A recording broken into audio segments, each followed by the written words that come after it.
Wate katanya ura Aceh tamang asrama, nyo pemerintah Kementerian Agama memberikan living cost, biaya hidup di Arab Saudi.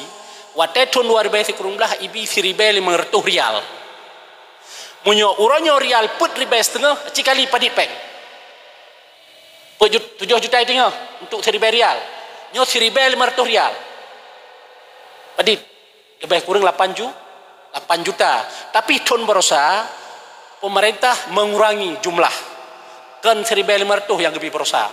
Dan jamaah 2020 lon kalian sendiri di Banda Aceh yang ibi hanya 750 rial.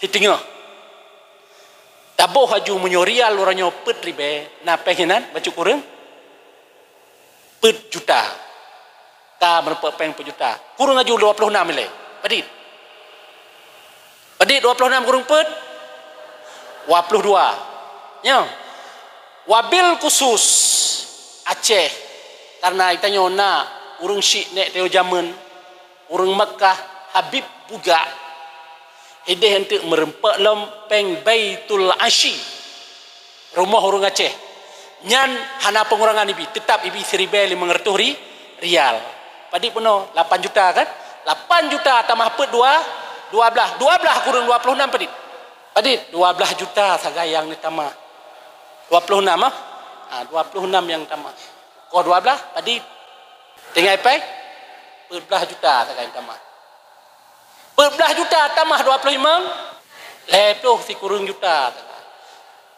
ikubah hidehi Mekah 10 sauro bu pre si urol hega 10 malam ba hotel gop tiket pesawat PP bayu oleh pemerintah pisai bayu hantai peng tayo maka secara umum diakumulasikan abeh peng untuk seluruh jamaah si kurang 10 juta betul man lebih daripada Ustaz itulah tanggung jawab pemerintah merupakan subsidi per jamaah donyo 10 juta untuk satu jamaah kali ya jamaah Aceh 5.000 euro 10 juta kali 5.000 padit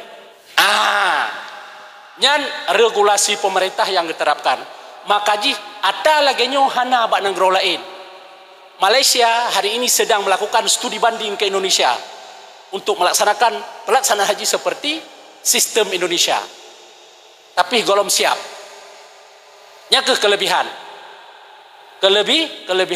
maka jihmi tajak berhaji pemerintah hai bantu tempat mangat ron hanetem ikut manasik narugo